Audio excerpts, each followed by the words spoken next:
आजमगढ़ का एक गांव था जिसमें एक घर था। वो दोनों बहुत गरीब थे। एक दिन उसकी बीवी से कहती है, आप कुछ और क्यों नहीं करते?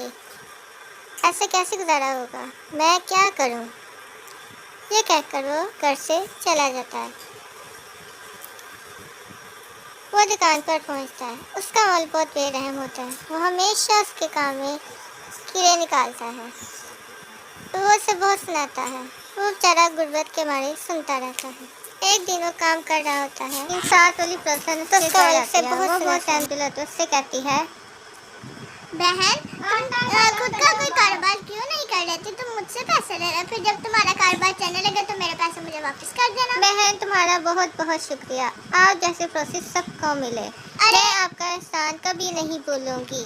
अरे इसमें शुक्रिया की क्या बात है, आखिर हमसाए ही तो हमसाए के काम आते हैं मुश्किल वक्त में। क्यों, मैंने बिल्कुल ठीक कहा ना? फिर वो चली जाती।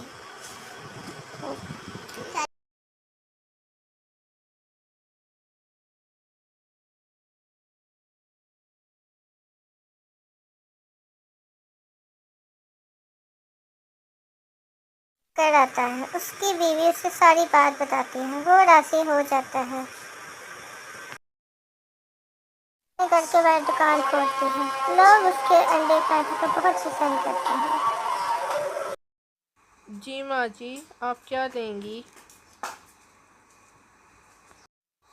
बेटा मुझे कंडा दे दो और उसे पैक कर देना, मैं घर ले जाऊंगी। ठीक है माँ। बुढ़िया वो अंडा लिए घर की तरफ निकल पड़ती है। आंटी आंटी आपका अंडा बहुत मज़ेदार है। शुक्रिया बेटा। छोटा बच्चा जो अंडा लेने आया था वो भी मजे मजे से घर की तरफ निकल पड़ता है और निहायत खुशी से घर की तरफ जा रहा होता क्योंकि आज वो बहुत खुश होता। एक दिन रामू दुकान खोलता है तो सेठ आ जाता है और उसे धमकाना शुरू कर देता है। रामू, अगर तू दुकान पर वापस ना आया मैं तेरी ये दुकान तोड़ दूंगा और जो भी यहाँ आया उसकी भी टांगे तोड़ दूंगा।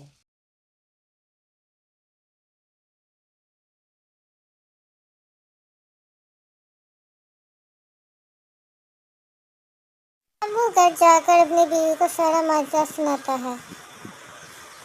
फिर उसकी बहुत गुस्सा आती है। हम ऐसे कैसे डर के बैठ सकते हैं? आखिर ये हमारा घर है, हमारे घर का असूल है, हम जैसे मर्जी कुछ करें। हम क्या उनसे खा रहे हैं? उनसे लेकर मैं अपनी पड़ोसन से बात करती हूँ, उसका भतीजा पुलिस में लगा हुआ, कहो तो मैं उससे थाने में ये रिपोर्ट लिखवा दूँ अपने पड़ोसन से। रामू को ये सुनकर तसल्ली हो जाती है। वो टहलने के लिए बाहर निकल पड़ता है। उसकी बीवी उसे देखती रहती है। रामू भी रुक जाता है। फिर वो चलना शुरू कर देता है। मैं आपको ये बताने आई थी कि एक सेठ कल आया था जो मेरे मियाँ को धमकी दे रहा था कि अगर तुमने दुकान दोबारा खोली तो मैं तुम्हारी टांगे तोड़ दूंगा। आप हम गरीबों पर रहम करें, कुछ ना कुछ ज़रूर करें, मैं आपका एहसान कभी नहीं भूलूंगी। उससे कहती है, फिक्र ना करो, मैं कल आऊंगी। जब वो सेठ आई तुम मुझे फोन करना, मैं अपने मियाँ को लेकर आ जाऊंगी। मेरा मियाँ पुलिस वाला है, वो उसे समझा दे।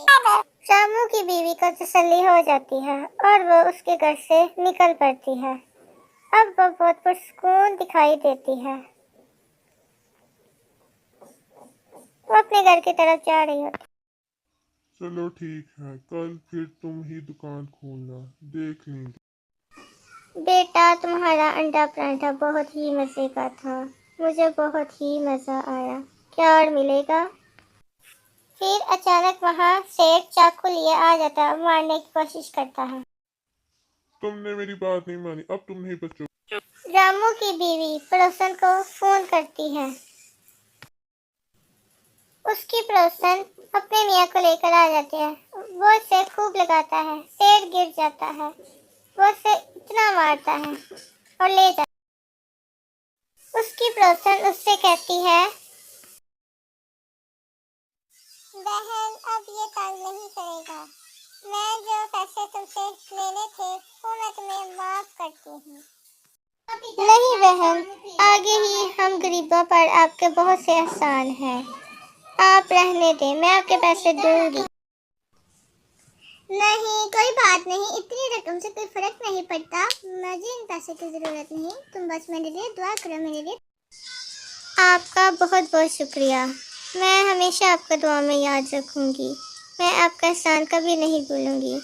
आप ही ने हम गरीबों पर रहम किया। अल्लाह आपकी मदद जरूर करे और आपको कामयाबियां अता करे।